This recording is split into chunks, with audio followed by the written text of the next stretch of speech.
thank you all very much for joining us here this evening. This is a very important event as we move to the final couple weeks of the primary. I'd like to congratulate my fellow candidates. We've crossed paths all over the state, from Window Rock to Yuma to Tucson to here, and I'm sure we're going to cross paths a few more times. It's been a very invigorating campaign, and we've exchanged a lot of good, vigorous debate.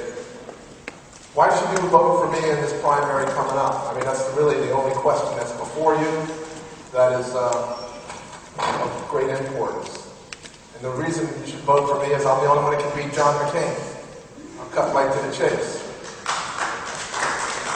And the reason why I'm the only one that can beat John McCain is I've already taken it to John McCain. I know John McCain inside out. It was in 1989. That was my work as an investigative journalist at the Dayton Daily News that triggered the Keating 5 scandal, landed John McCain as one of the 5 United States senators in the biggest Senate Ethics Committee hearing in the history of the United States. That's something John McCain will never forget. He's mentioned that numerous times in his books. But so what? So what? That's 21 years ago. But the lessons that John McCain failed to learn in 1989 are still dogging him today. What he failed to do in 1989 was represent you, the American people, instead of his good buddy Charlie Keating and other special interest groups. And that same pattern has permeated his governance for the last 28 years. In 2007, 2008, he had an opportunity to do the right thing, which was to protect the American taxpayers from the overblown banking crisis that was clearly emerging on Wall Street, and he refused to do that.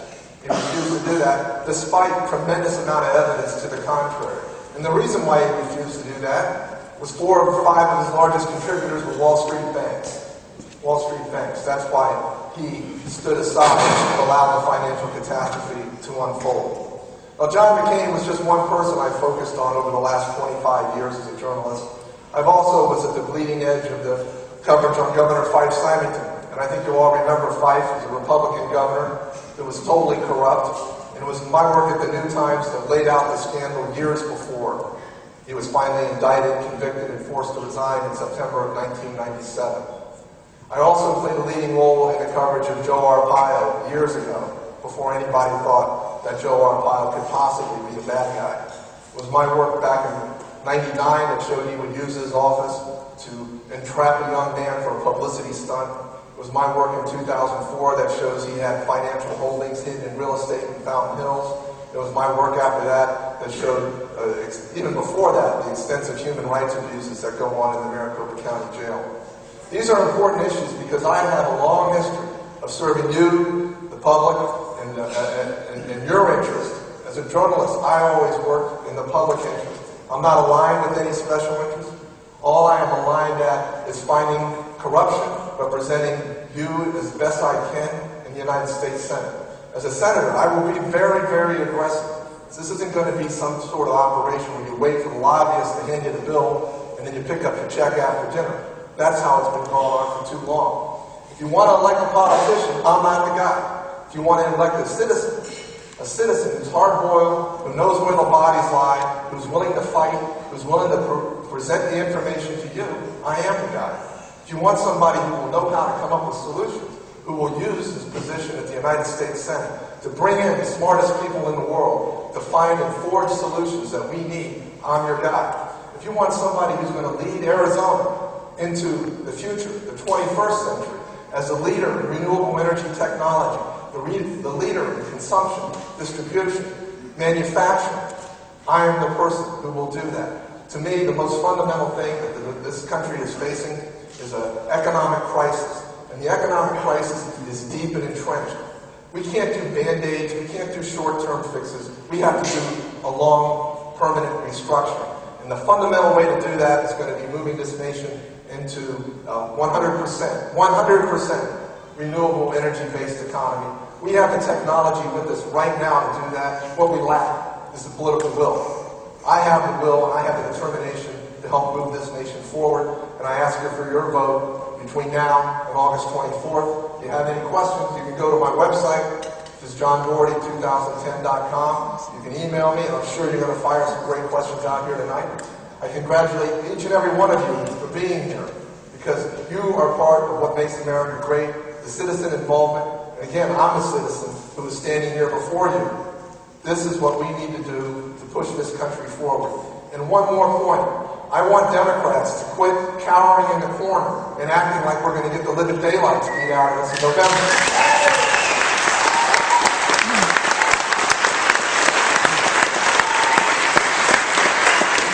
We won the 2008 election and we're going to defend it this year in 2010. Thank you very much.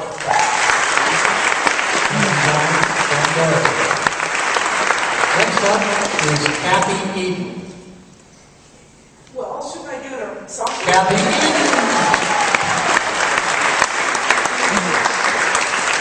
It's very good to see you all. Arizona is in trouble. And you know what I find the most fascinating, being in this campaign and talking, is that Republicans and Democrats seem to say the same thing. They say, this is the crisis year, this is the year we have to do something. The Republicans are causing this problem. We are in a very serious problem right now. This state is at a crossroads, and which way are we going to go? We have to make this decision this year, in the next couple of weeks. Let me tell you a little bit about myself, and then I want to tell you what I want to do and why I will deserve or request your vote. Because I was born and raised in this state, and I have worked for 4 governors, both Republican and Democrat. I have run large state agencies. I was a county manager. I've been a professor in both the community college and the university, and I was in healthcare. I started my career in healthcare, and then it followed me all through the rest of my career in both the public and private sector. I have been a leader, and I want to be a leader again. Is that the issues that are important to me is that the economy, jobs, we need to be moving that, and I think that is directly connected also with immigration, is why that we are being mean, but we have to do very specific things on jobs, energy independence, to end the war, and to bring our troops back home.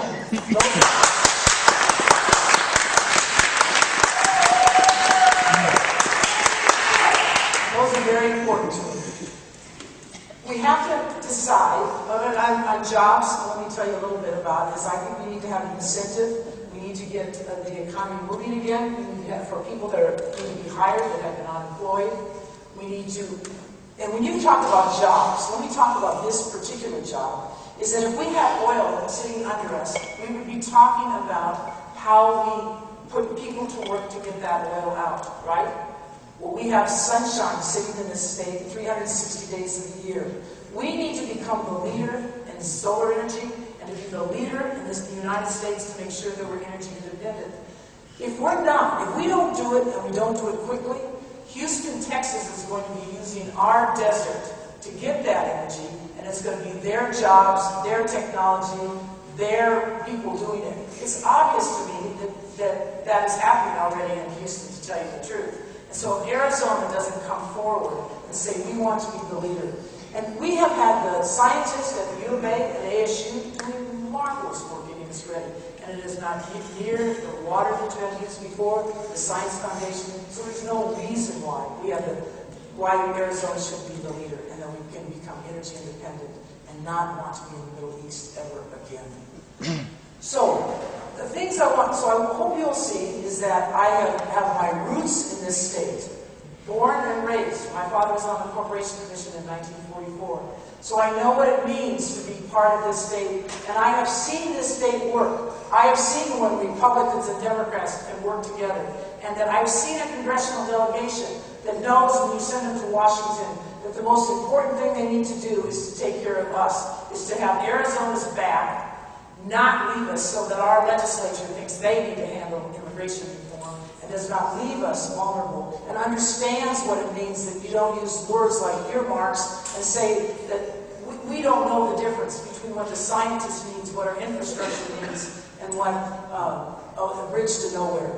So we've had a senator for 28 years. What are we going to get on the 29th year?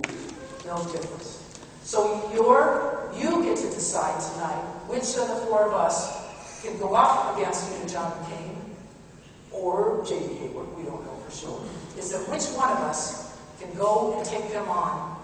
I have been a proven leader. I can do it again. So I request you to take a good look at me. And I I know everybody's going to be telling your websites tonight. So the website is EdenforArizona.com. So if you need to have further information on me or you need to get hold of me, and I'm excited to hear your questions. Thank you.